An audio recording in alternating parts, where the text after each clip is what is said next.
बिस्मिल्लाहिर्रहमानिर्रहीम वस्सलातु वस्सलामु अला सय्यिदिल अंबिया वल मुरसलीन। सो स्टूडेंट्स, हम लोग डिस्कस करेंगे ये चैप्टर नंबर 11 बायोएनर्जेटिक्स में से आज बहुत ही इंपॉर्टेंट टॉपिक क्रेब्स साइकिल। सो एरोबिक रेस्पिरेशन का सेकंड स्टेप, लेकिन इससे पहले बल्कि थर्ड स्टेप कह लें, क्योंकि ग्लाइकोलिसिस जो है वो कॉमन स्टेप है aerobic as well as both anaerobic का। सो आप लोगों को मैं ग्लाइकोलिसिस पढ़ा चुका हूँ फिजिकल क्लास के अंदर, और अब ऑनलाइन क्लास में मैं इंशाल्लाह आप लोगों को ये क्रेब्स साइकिल पढ़ाने जा रहा हूँ। तो आप लोगों को ये बहुत इंपॉर्टेंट टॉपिक है, अच्छे तरीके से समझ लेना है, हर चीज को नोट कर लेना है और गौर से सुनना है, क्योंकि इसमें काफी ज्यादा कंसेप्चुअल बातें हैं जो कि बुक से क्लियर नहीं होती। तो इसलिए टिल एंड मेरे साथ अटैच रहिएगा। और अगर इन केस कोई फर्स्ट टाइम ये वीडियो देख रहा है और मेरा व्हाट्सएप ग्रुप ज्वाइन करना चाहता है for the preparation of FSC as well as MD CAT this year, तो आप लोगों को क्या करना है, मेरे चैनल को सब्सक्राइब करना है, स्क्रीनशॉट लेना है और अपने नाम और अपने शहर के नाम के साथ मेरे व्हाट्सएप नंबर पर, जो कि मैं अब आपको स्क्रीन पर दिखा रहा हूँ, +923466139239, आप लोगों को अपना डाटा सेंड कर देना है। तो इंशाल्लाह फ्री ऑफ कॉस्ट मैं आप लोगों को अपने व्हाट्सएप ग्रुप में ज्वाइन कर लूंगा, which is separate for the females and male. तो इसलिए विदाउट हेजिटेशन फीमेल्स भी इसको ज्वाइन कर सकती हैं। इसके अलावा फेसबुक पर भी आप मुझे जाकर लाइक और फॉलो कर सकते हैं मेरे पेज को, वहां पर भी आपको हेल्पिंग मटेरियल वक्तन फवक्तन मैं प्रोवाइड करता रहता हूं। तो आप लोग उसका भी लिंक नोट कर लें और आप वहां पे भी जाके मुझे ज्वाइन कर सकते हैं। तो हम चलते हैं जरा इस डिस्कशन की तरफ। Krebs cycle which is also called as citric acid cycle, इसके अलावा भी कई नाम है, वो मैं अभी आपको डिटेल के साथ एक्सप्लेन करता हूँ। तो सबसे पहली बात, क्रेब्स साइकिल को क्रेब्स साइकिल क्यों कहते हैं? So Krebs cycle is named after its discoverer Hans Krebs. तो ये इसके नाम की रीजन हो गई। अब बाकी के जो नेम्स है, जिसमें से एक नाम इसका सिट्रिक एसिड साइकिल है, और वो क्यों है जी, अब साइकिल भी मैं आपको साथ दिखा देता हूँ। ये जरा डायग्राम आपकी बुक से, टेक्स्ट बुक से जरा हटके है, इसमें कुछ फार्मूला भी आपको दिखाई दे रहे हैं, लेकिन ये फार्मूला आप लोगों को याद नहीं करने, सिर्फ आपको समझाने के लिए साथ मैंने फार्मूला दिखाए हैं। सो उसमें एक चीज आपको समझानी है, वो भी मैं आपको बताता हूँ। बट सबसे पहली बात कि सिट्रिक एसिड साइकिल को सिट्रिक एसिड साइकिल क्यों कहते हैं, क्योंकि इसमें जो फर्स्ट प्रोडक्ट बनती है वो सिट्रिक एसिड बनता है। तो इसी वजह से on the basis of the first product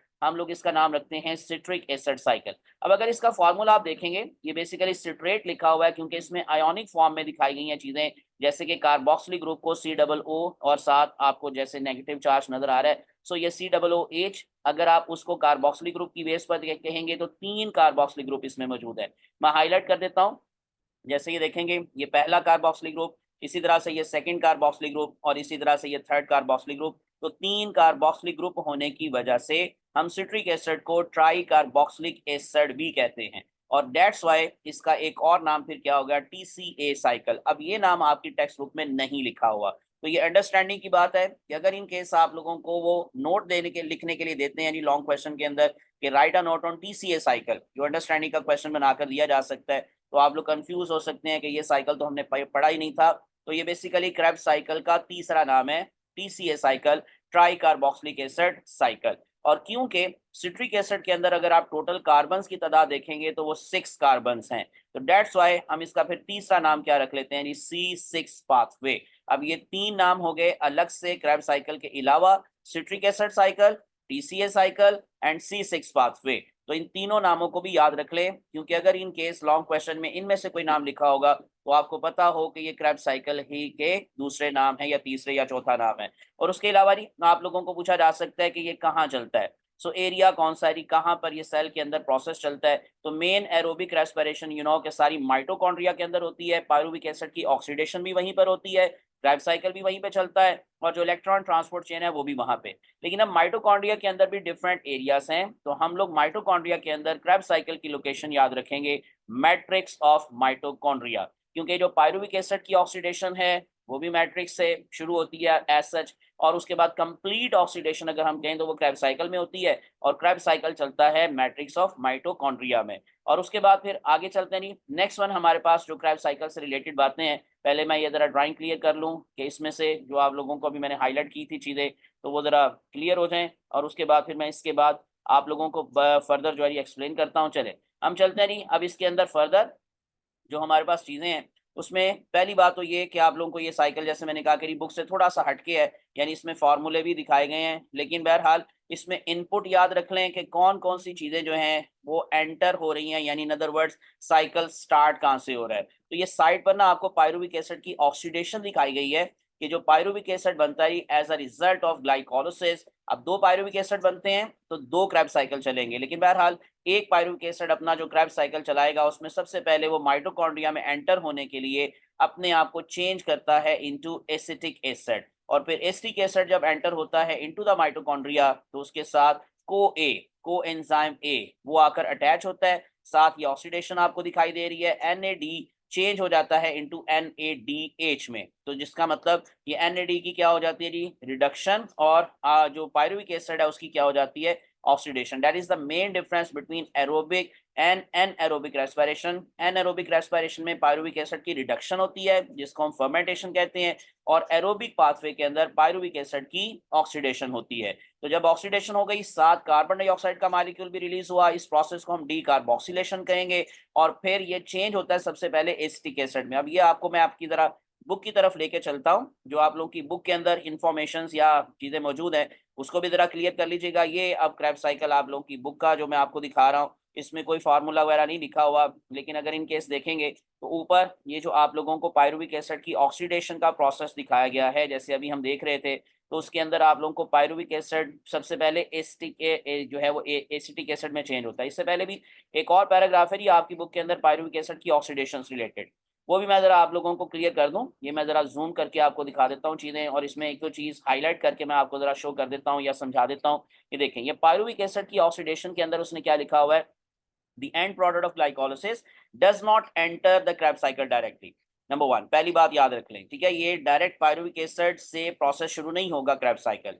सबसे पहले क्या होगा जी, पायरुवेट यानी कि जो 3 कार्बन मॉलिक्यूल है is first change into the 2 carbon acetic acid molecule. अब ये जो 2 कार्बन एसिटिक एसिड है आगे उसने मेंशन किया होता है कि ये इनएक्टिव होता है, ठीक है। So 1 carbon is released as carbon dioxide. Acetic acid on entering the mitochondrion unites with the coenzyme A, so to form the acetyl co A. सो इसका मतलब ये अब क्या हो गया, एक्टिव एसीटेट। अब आपको एक बात ऑब्जेक्टिव में अगर इन केस पूछी जाए कि which of the following enters into the mitochondria, तो माइटोकॉन्ड्रिया के अंदर इनमें से कौन सी चीज एंटर होती है। So which does enter into the mitochondria, option दी जा सकती है जी, एसिटिक एसिड, एसिटाइल को ए, पायरुविक एसिड, ग्लूकोज। तो याद रख लें कि क्या चीज एंटर होती है, एसिटिक एसिड। जैसे लिखा हुआ है acetic acid on entering, again मैं इसको भी हाईलाइट कर देता हूं इस बात को, जैसे ये लिखा हुआ है acetic acid on entering the mitochondrion unites with the coenzyme ए, तो इसका मतलब एंटर क्या हुआ, एसिटिक एसिड।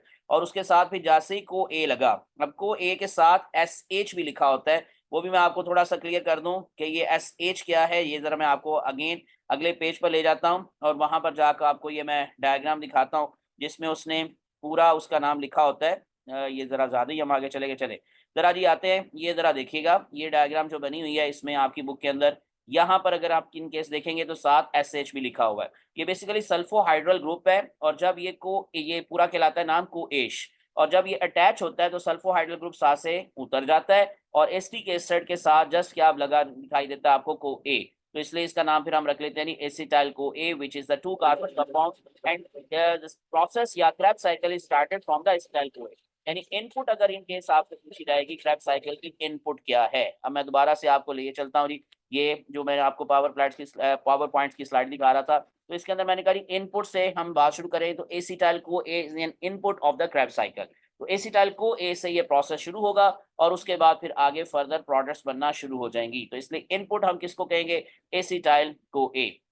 लेकिन कुछ और भी चीजें ऐड होती हैं, जैसे कि अगर इन केस में आपको दोबारा से आपकी बुक वाली डायग्राम की तरफ ले जाओ तो देखिए पहले स्टेप पर क्या हो रहा है, ये जो 2 कार्बन कंपाउंड एसिटाइल को ए ये एंटर हुआ ये Krebs साइकिल के अंदर, और उसके साथ रिएक्ट किया एक 4 कार्बन कंपाउंड जो कि कौन है जी, ऑक्सैलो एसिटिक एसिड। अब यहाँ पर देखें उसका नाम ही मिस है, वो नाम ही नहीं लिखा हुआ आपकी बुक के अंदर। तो बेसिकली इसके साथ रिएक्शन होता है ऑक्सैलो एसिटिक एसिड का, जो कि क्या है 4 कार्बन कंपाउंड है। इसलिए मैं आप लोगों को ये दोबारा से यही जरा दिखा देता हूँ इसी जो है वो स्लाइड से। सो आप लोगों को ये फर्स्ट जो प्रोडक्ट नजर आ रही है वो है सिट्रिक एसिड, लेकिन सिट्रिक एसिड कैसे बना, एसिटाइल को ए के साथ आकर रिएक्शन किया ऑक्सैलो एसिटिक एसिड ने विच इज 4 कार्बन कंपाउंड, इसके पास 2 कार्बोक्सिलिक ग्रुप होते हैं और एक कार्बोक्सिलिक ग्रुप एसिटाइल को ए के पास होता है, तो टोटल फिर 3 कार्बोक्सिलिक ये कार्बोक्सिलिक ग्रुप हो जाते हैं सिट्रिक एसिड के पास। तो सिट्रिक एसिड बनते हुए एक और जो चीज होती है जो यहाँ पर अब आप लोगों को एज सच नहीं दिखाई गई, वो आपको आपकी बुक वाली डायग्राम पर ज्यादा अच्छे तरीके से नजर आ जाएगी, वो है एडिशन ऑफ वाटर मॉलिक्यूल।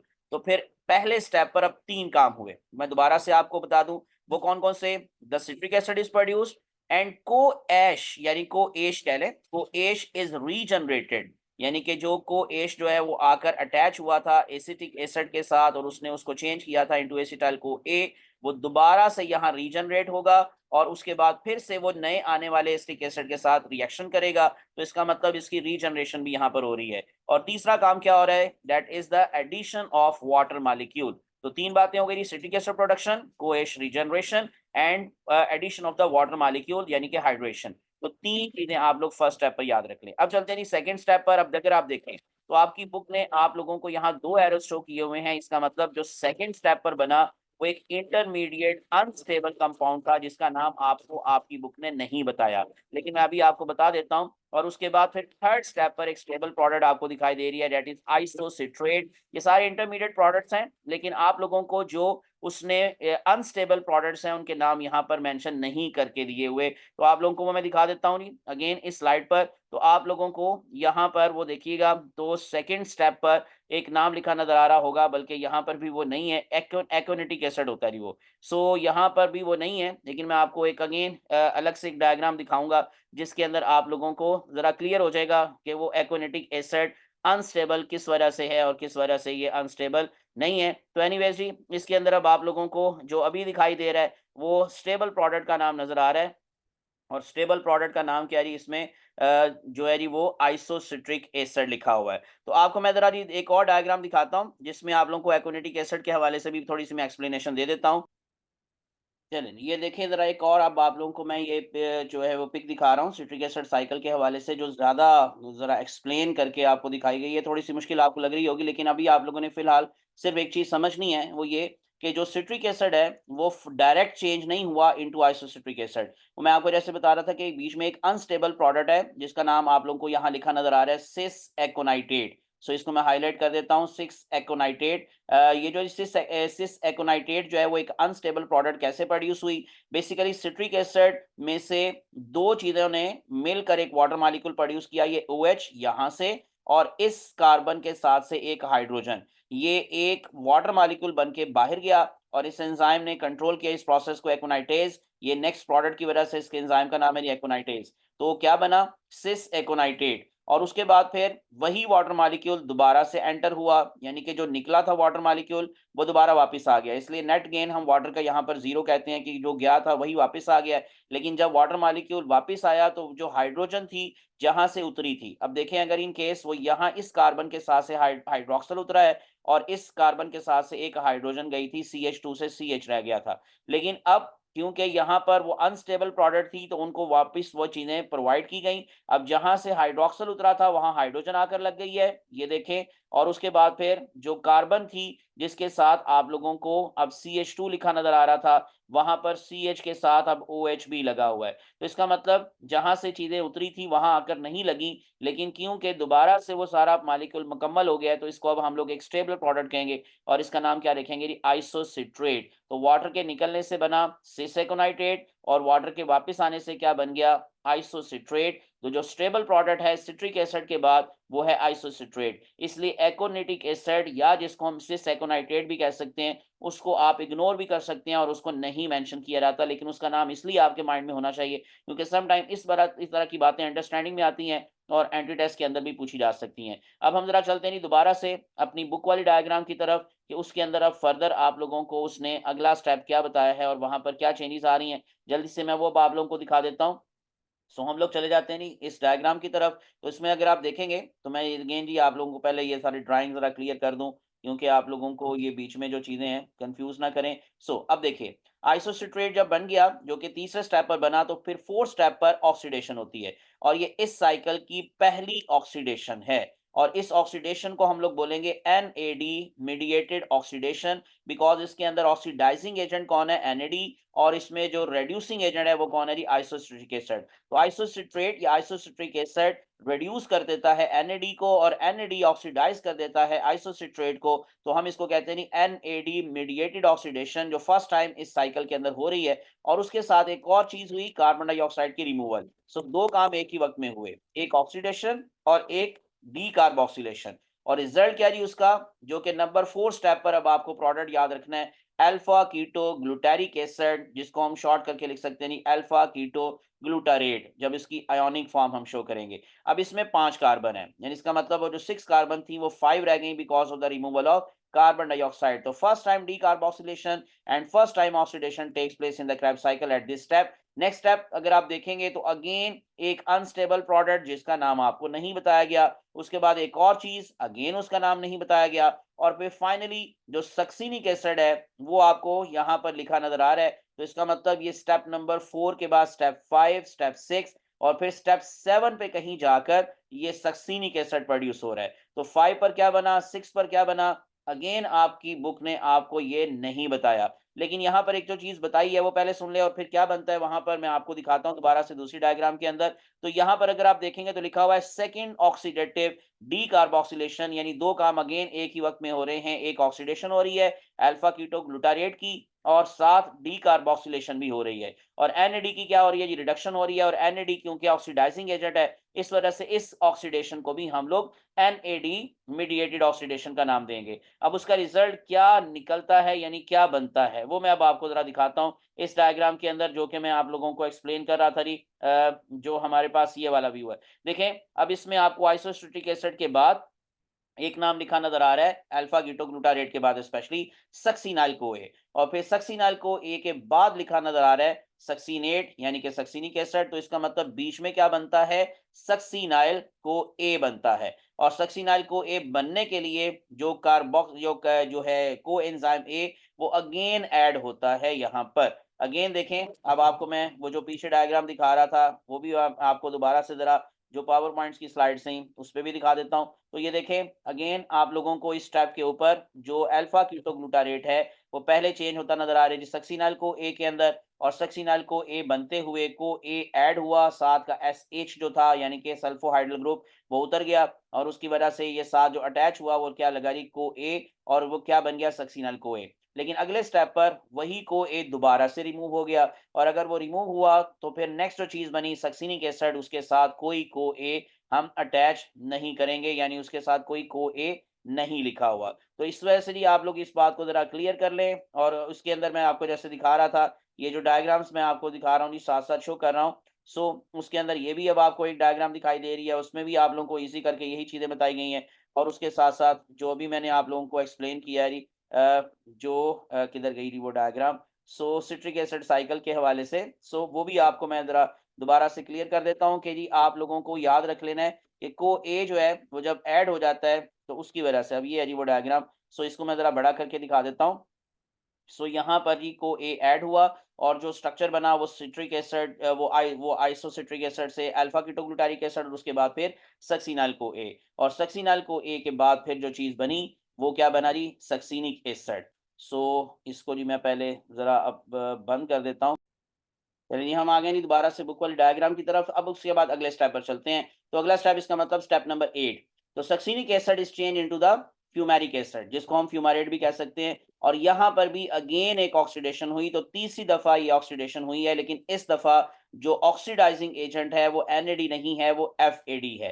तो इसलिए हम इस ऑक्सीडेशन को कहते हैं एफएडी मीडिएटेड ऑक्सीडेशन। सो एफएडी का मतलब फ्लेविन एडेनिन डाइन्यूक्लियोटाइड, ये भी एक कोएंजाइम की तरह बिहेव करता है, लेकिन यहाँ पर ये ऑक्सीडाइजिंग एजेंट है, तो इसकी अपनी रिडक्शन हो जाती है, और ये ऑक्सीडाइज कर देता है सक्सिनिक एसिड को, जो कि चेंज हो जाता है इनटू द फ्यूमेरिक एसिड। लेकिन अब कोई कार्बन डाइऑक्साइड मजीद इसमें से रिलीज नहीं होगी। उसकी रीजन क्या है कि जी अब आखिरी वाले कंपाउंड में भी 4 कार्बन है। अब इसके अलावा एक और स्टेप मैंने आपको नहीं बताया, जब ये alpha ketoglutaric acid succinic acid में चेंज हो रहा था, तो मैं उसको हाईलाइट कर देता हूँ। ये देखें एक फ्री एनर्जी चेंज भी आता है, यानी कि ये जो अब आप लोगों को साथ दिखाया गया है, जीटीपी का चेंज होना into GDP and plus inorganic phosphate, उसके रिजल्ट में जो एनर्जी रिलीज हुई वो एटीपी प्रोडक्शन में यूज हुई। लेकिन यहाँ पर थोड़ी सी बात मैं क्लियर कर दूं कि इन दोनों में से एक वक्त में कोई एक चीज होगी, यानी या तो जीटीपी की प्रोडक्शन होगी या फिर एटीपी की प्रोडक्शन होगी, बिकॉज डिफरेंट साइकिल्स के अंदर आप लोगों को ये चीजें अगर आप नेट्स पे सर्च करेंगे तो ये ज़रा क्लियर होकर नज़र आ जाएँगी या मिल जाएँगी कि जी अगर एटीपी प्रोड्यूस हो रहा हो तो जीटीपी नहीं होता और जीटीपी हो रहा हो तो एटीपी नहीं बनता। वजह क्या होती है? एक इसमें से हम प्लांट्स का और एक इसमें से हम एनिमल्स का सिट्रिक एसिड साइकिल देख रहे होते हैं। तो इसी वजह से ये छोटा-सा डिफरेंस है प्लांट्स और एनिमल्स के सिट्रिक एसिड साइकिल के अंदर। लेकिन आप लोगों की बुक ने क्योंकि ये बात एक्सप्लेन नहीं की, उसने एक जनरल लाइफ साइकिल दिया है, तो इसमें उसने दोनों की बात कर दी है। उसने जीटीपी भी दिखा दिया है, एटीपी भी दिखा दिया है। अब आप भी ऐसा ही करेंगे क्योंकि आप लोगों ने अभी बोर्ड के एग्जाम के अंदर उसी चीज को लिखना होता है जो कि आपकी टेक्स्ट बुक के अंदर है, वही डायग्राम बनानी होती है जो कि आपकी टेक्स्ट बुक के अंदर है। तो इसी वजह से आप लोग इसी तरह से लिखेंगे जी जीटीपी, उसको चेंज करेंगे to GDP plus inorganic phosphate और उसी के साथ ये एटीपी की प्रोडक्शन भी दिखा देंगे। तो दैट्स व्हाई क्रेब्स साइकिल के अंदर एक एटीपी का मॉलिक्यूल जो प्रोड्यूस होता है वो इस स्टेप पर प्रोड्यूस होता है। उसके बाद हम चलते हैं नेक्स्ट स्टेप में, जो अभी आपको बता चुका हूं कि फ्यूमेरिक एसिड जो है वो प्रोड्यूस हुआ है और फ्यूमेरिक एसिड की प्रोडक्शन जो हुई है वो एफएडी मीडिएटेड ऑक्सीडेशन की वजह से हुई है। नेक्स्ट स्टेप पर चलते हैं। इसके बाद हमारे पास जो आ रहा है जी फ्यूमेरिक एसिड से मैलिक एसिड की प्रोडक्शन। अब मैलिक एसिड प्रोड्यूस होते हुए एक वाटर मॉलिक्यूल ऐड हुआ। ये एक अगेन और बात थोड़ी सी मैं आपको बताना भूल गया, वो ये कि जब ये alpha ketoglutaric acid succinic acid में चेंज होता है स्टेप बाय स्टेप प्रोसेस के साथ, तो एक वाटर मॉलिक्यूल भी यहाँ ऐड होता है। अब यहाँ पर उसने दिखाया नहीं हुआ, क्रैब साइकिल में उसने इस स्टेप पर वाटर मॉलिक्यूल की एडिशन नहीं दिखाई, लेकिन आप लोगों को उसने लिख कर दे दी है। अब मैं आपको जरा पिछले पेजेस पर लेके चलता हूँ जहां पर आपको डिस्क्राइब किया हुआ है उसने सारा क्रैब साइकिल। तो ये देखिएगा, ये पैराग्राफ जो आपको लिखा नजर आ रहा है क्रैब साइकिल से रिलेटेड, तो इसके अंदर उसने आप लोगों को जो अल्फा कीटोग्लूटारिक एसिड के बाद हुआ उसकी थोड़ी सी एक्सप्लेनेशन दी है, वो मैं आपको जरा यहाँ से रीड आउट करके समझा देता हूँ। तो लिखा हुआ है, थर्ड लाइन से मैं ये पढ़ूंगा जी, सेकंड पैराग्राफ लिखा हुआ है, इट इन टर्न, इट का मतलब alpha keto glutarate, so it in turn undergoes further oxidation जो कि हमने देखी, फॉलोड बाय डीकार्बोक्सिलेशन वो भी हमने देखी, और यहाँ जो मेन चीज है मैं उसको हाईलाइट कर देता हूँ कि addition of molecule of water. ये देखें यहाँ पर आपको बकायदा यह लिखा नजर आ रहा है कि जब अल्फा कीटोग्लूटारेट चेंज होता है into succinic acid step by step process के रिजल्ट में, तो ये एडिशन ऑफ वाटर मॉलिक्यूल भी आपको यहाँ पर नजर आती है, जो कि आपकी बुक ने आपको साइकिल के अंदर शो नहीं की, मोस्टली नहीं की जाती। लेकिन ये ज़हन में रख लें कि टोटल वाटर मॉलिक्यूल्स जो क्रेब्स साइकिल के दौरान आप लोगों को ऐड होते नजर आते हैं वो 3 वाटर मॉलिक्यूल्स हैं। तो वो किस-किस स्टेप पर हैं, वो मैं अब आप लोगों को ज़रा दोबारा से उस डायग्राम के अंदर से क्लियर कर देता हूँ कि किस-किस स्टेप के ऊपर आप लोगों को वाटर मॉलिक्यूल की एडिशन नज़र आती है इनटू क्रेब्स साइकिल। एक तो पहला स्टेप है, ये मैं ज़रा आपको डायग्राम की तरफ ले आता हूँ, ये देखें। ये फर्स्ट स्टेप पर वाटर मॉलिक्यूल ऐड हो रहा है और अभी जो मैंने कहा कि ये जो आपको अल्फा कीटोग्लूटारेट है वो सक्सीनिक एसिड में चेंज होता नज़र आता है, जब वहाँ पर भी वाटर मॉलिक्यूल की एडिशन दिखानी होती है या वहाँ पे भी वाटर मॉलिक्यूल ऐड होता है, जो कि यहाँ पर आपको शो नहीं किया गया।